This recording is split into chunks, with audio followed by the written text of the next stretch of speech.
आप सभी साथियों को नमस्कार। मैं प्रभाकर विक्रम सिंह आज एक बार फिर आपके सामने प्रस्तुत हुआ हूँ। आपदा प्रबंधन का जो हम चैप्टर कर रहे थे तो उसमें हमारी सीरीज़ हमने स्टार्ट की थी फर्स्ट एड की, और फर्स्ट एड में बेसिक फर्स्ट एड के बारे में हमने जानकारी दी थी पिछली वीडियो में। तो पिछली वीडियो में हमने सिर्फ जो है बेसिक फर्स्ट एड का जो कॉमन रूल था उसके बारे में चर्चा की थी। उसमें हमने सी के बारे में बताया था, उसको पूरा डिफ़ाइन किया था, कॉल फॉर एम्बुलेंस। आज हम उसका ही एक दूसरा पार्ट है डी माने डेंजर। तो आज हम डेंजर को पूरा डिफ़ाइन करेंगे, तो थोड़ा आप ध्यान से समझेंगे। तो क्या होता है मुख्य रूप से, जैसे सी में बताया था कॉल फॉर एम्बुलेंस, एम्बुलेंस का नंबर कितना है, कैसे सुनिश्चित करेंगे आप, और कैसे कौन कौन सी इन्फॉर्मेशन आगे जो है एम्बुलेंस को आप पास करेंगे। तो उसी तरीके से डेंजर में भी ऐसी ही गतिविधि आपको करनी है। डेंजर में मुख्य रूप से क्या होता है कि जब भी कोई घटना घटित होती है, कोई दुर्घटना, आपदा, आफत, डिज़ास्टर कोई घटित होता है, तो तुरंत प्रभाव से कैजुअल्टी को उस खतरे वाली जगह से अलग कर देना होता है, दूर कर देना होता है। या तो उस कैजुअल्टी को अलग कर दें या उस खतरे को अलग कर दें, जो भी संभव हो ऐसा आप कर सकते हैं। देखिए यहाँ पर मैंने थोड़ा सा ये आपको समझाने के लिए एक डायग्राम टाइप थोड़ा बनाया है। क्या करते हैं, या तो आप यहाँ पर खतरा है, या तो आप खतरे को अलग कर देंगे या आप कैजुअल्टी को अलग कर देंगे। यानी कि हमारा मेन उद्देश्य, मेन मकसद क्या है, खतरे को और कैजुअल्टी को एक दूसरे से अलग करना। ऐसा क्यों करते हैं? अब क्यों का क्वेश्चन आपके मन में आ रहा होगा कि ऐसा करते क्यों हैं। क्योंकि देखिए मैंने यहाँ पर लिखा हुआ है सिर्फ 2 लाइनों में, यदि हम पहली आपदा या दुर्घटना का निराकरण ना कर पाएँ तो दूसरी आपदा या दुर्घटना घटित होने की संभावना बनी रहती है। जब भी कोई आपदा या आफत या कोई घटना, दुर्घटना घटित होती है तो उसके साथ ही अगर हम उसका निराकरण, उसका समाधान ना खोज निकालें तुरंत प्रभाव से, तो दूसरी दुर्घटना या डिज़ास्टर होने की संभावनाएं बढ़ जाती है। तो इसका मैं आपको एक एग्ज़ाम्पल देकर के बताऊंगा। मैं 2 एग्ज़ाम्पल मैंने इनमें से जो है वो छांट के रखे हैं, तो आपको अच्छे तरीके से समझ में आएंगे। एक तो नेचुरल डिज़ास्टर की अगर हम बात करें तो भूकंप आप ले लीजिए। अब भूकंप का मैं ये बताने जा रहा हूँ कि डेंजर से क्यों अलग करते हैं या कैजुअल्टी को क्यों अलग करते हैं और कौन कौन सी खतरे की संभावनाएं बनी रहती हैं। जैसे भूकंप है, भूकंप किसी ऐसे एरिया में आया जहाँ पर कोई डैम था, कोई नदी थी, कोई नहर थी, या कोई भी भारी जलराशि वहाँ पर एकत्रित की गई थी किसी भी एक उद्देश्य को लेकर के, वहाँ पर भूकंप आया। और क्योंकि भूकंप का कोई एरिया निश्चित नहीं है तो वो कहीं भी आ सकता है। तो भूकंप आने के बाद क्या हुआ, वो डैम था या वो नदी थी, वो टूट गई, और टूटने से फिर स्टार्ट होता है। आप यहाँ पर देख सकते हैं कि पहली दुर्घटना क्या थी। पहली दुर्घटना थी भूकंप, ठीक है। तो दुर्घटना वो थी, दुर्घटना हुई, उससे नुकसान क्या क्या होने की संभावना होती है, तो वो आप काउंट भी कर सकते हैं और वीडियो को पॉज करके देख भी सकते हैं। भूकंप आया, भूकंप से डैम टूट गया या नदी टूट गई, नदी टूटने से बाढ़ आ गई, जो तराई का एरिया होगा वहाँ पर बाढ़ आ जाएगी, पानी इकट्ठा हो जाएगा, भारी जलराशि वहाँ पर पहुँच जाएगी। उसके बाद पानी की गुणवत्ता की बात करते हैं। तो क्या होता है, वर्तमान स्थिति में जब आप ये वीडियो देख रहे हैं, अगर कोई डिज़ास्टर आपके इर्द गिर्द नहीं है, घटित नहीं हुआ है, तो इस समय आप नदी का, नहर का या कोई भी दूसरी जो साफ़ जलराशि होती है उसका पानी और एक सीवरेज का पानी या गंदे नाले का पानी अलग अलग डिफ़ाइन कर सकते हो कि मैं ये सीवरेज का या गंदे नाले का पानी है, ये मैं किसी भी रूप में इस्तेमाल नहीं कर सकता हूँ, लेकिन नदी का, नहर का जो पानी है मैं पी सकता हूँ, पशुओं को पिला सकता हूँ, खेत में सिंचाई के काम में ला सकता हूँ, या कोई अन्य काम आप कर सकते हो। परंतु अगर बाढ़ आ गई, बाढ़ आने से क्या होगा, गंदा पानी और साफ़ पानी दोनों की एक कैटेगरी हो जाएगी और पानी की गुणवत्ता जो है वो डाउन चली जाएगी, ठीक है। उसके बाद फिर बात करते हैं, जो सारी गंदगी होती है वो उसका एक स्तर हो जाएगा। जो भी ज़मीन पर सारी गंदगी होती है वो तराई के एरिए में, ऊंचाई के एरिए में, कहीं पर भी है, और फ्लड या बाढ़ आने के पश्चात वो क्या होता है कि सारी की सारी गंदगी तैर करके बाढ़ के पानी में एक सरफेस पर आ जाती है और कोई भी एरिया अछूता नहीं रहता उस गंदगी से।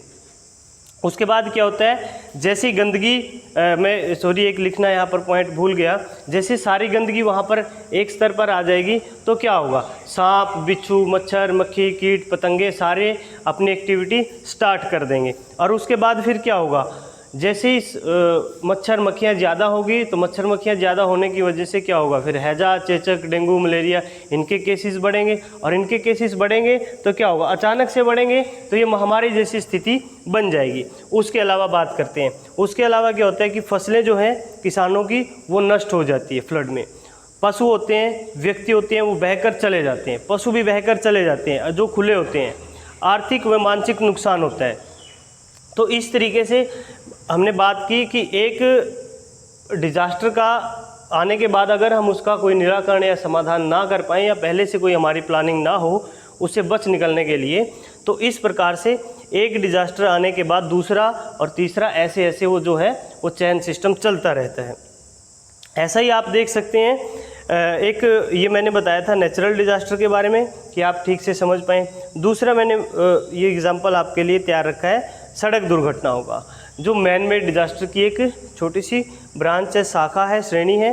तो इसमें क्या होता है, अगर हम सड़क दुर्घटनाओं की बात करें, मैन मेड डिज़ास्टर किसी मैन मेड डिज़ास्टर की बात करें तो क्या होता है कि कोई भी मैन मेड डिज़ास्टर क्यों घटित होता है, किसी लापरवाही की वजह से या कोई तकनीकी खराबी की वजह से। उसके बाद उसका क्या होगा कि जो है सड़क दुर्घटना हुई, एक गाड़ी जो है उसका एक्सीडेंट हुआ, वो क्रैश हो गई, तो वो कहाँ कहाँ क्रैश हो सकती है, वो किसी तकनीकी खराबी की वजह से या लापरवाही की वजह से किसी पेड़ से टकरा सकती है या किसी दूसरी गाड़ी से वो टकरा सकती है। और टकराने के बाद क्या नुकसान होता है, आप ये देखें थोड़ा सा, मैं ये बता रहा हूँ कि सड़क दुर्घटना हुई, अगर सड़क दुर्घटना होने के बाद कोई कैजुअल्टी गाड़ी के अंदर है, 1 2 3 जितने भी कैजुअल्टियाँ हैं, तो अगर हम उनको तुरंत प्रभाव से बाहर ना निकाल लें तो ये दुर्घटनाएं घटित हो सकती है उनके साथ। तो क्या हुआ, गाड़ी पेड़ से टकरा सकती है, उसके बाद गाड़ी पेड़ या दूसरी गाड़ी से टकराने के बाद उसमें आग लगने के चांसेस काफ़ी ज़्यादा होते हैं। 90% से ज़्यादा आग लगने के चांसेस देखे गए हैं। आप देखते भी हो काफ़ी बार न्यूज़पेपर में या जैसे भी किसी भी माध्यम से आप देखते हैं, पढ़ते हैं, सुनते हैं, तो आग लगने के चांसेस काफ़ी ज़्यादा होते हैं जब भी कोई गाड़ी दुर्घटनाग्रस्त होती है। तो उसके बाद क्या होता है, अगर हम उस गाड़ी को या उन कैजुअल्टियों को वहाँ से ना निकालें तो पीछे से कोई गाड़ी, दूसरी गाड़ी आकर के उसको टक्कर मार सकती है। ऐसा होता है जो काफ़ी जो एक्सप्रेस वे होते हैं, नेशनल हाईवे होते हैं या कोई बड़े बड़े जो हाईवे होते हैं जहाँ पर काफ़ी तेज़ गति से जो है उसकी तेज़ गति की सीमाएं हैं कि उससे आप गाड़ी जो है स्लो नहीं कर सकते। कोई गाड़ी की दुर्घटना हुई और पीछे से कोई गाड़ी आई एकदम से, वो भी क्रैश हो गई। तो उसके बाद क्या होता है, गाड़ी का खाई या ढाल के नीचे गिर जाना। क्या होता है, अगर हम तुरंत प्रभाव से कैजुअल्टियों को ना निकाल लें गाड़ी के अंदर से, तो ऐसा भी हो सकता है कि वो गाड़ी जो है वो खाई के या किसी हिल एरिया पे खड़ी थी, वो खाई के नज़दीक थी, तो खाई के वो नीचे गिर गई है, वह सड़क से नीचे गिर गई खाई के अंदर। तो उसके बाद क्या होता है कि गाड़ी की जो संरचना होती है वो बिगड़ जाती है। जैसे ही गाड़ी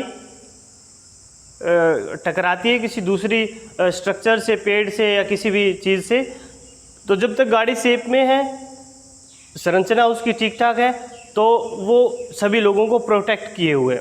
लेकिन जैसे ही गाड़ी क्रैश होने के बाद, एक्सीडेंट होने के बाद उसकी संरचना, उसका जो स्ट्रक्चर बिगड़ जाता है। आपने देखा भी होगा काफ़ी सारे एक्सीडेंट ऐसे होते हैं कि गाड़ी का जो शक्ल सूरत होती है वो काफ़ी बिगड़ जाती है, और जैसे ही उसकी शक्ल सूरत बिगड़ जाती है तो आपको ये पता है कि गाड़ी किस चीज़ से बनती है। गाड़ी बनती है लोहे से, ज़्यादातर लोहा इस्तेमाल होता है, और लोहे के दाएँ बाएँ से जो है उसके जो लोहे की पत्तियां वगैरह हैं वो दाएं बाएं से निकल आती है, कोई सिर में, मुंह में या गर्दन में, या कोई भी जैसे इंटरनल ऑर्गन में पिंच कर जाती है, चुभ जाती है, उसमें सुराख कर देती है।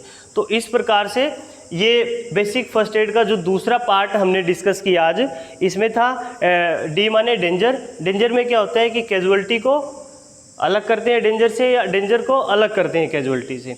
तो इस प्रकार से आप समझ सकते हैं। अब हमने कैजुअल्टी को अलग कर दिया, अब मतलब कैजुअल्टी को अलग कर दिया, तो डेंजर को कैसे अलग कर सकते हैं।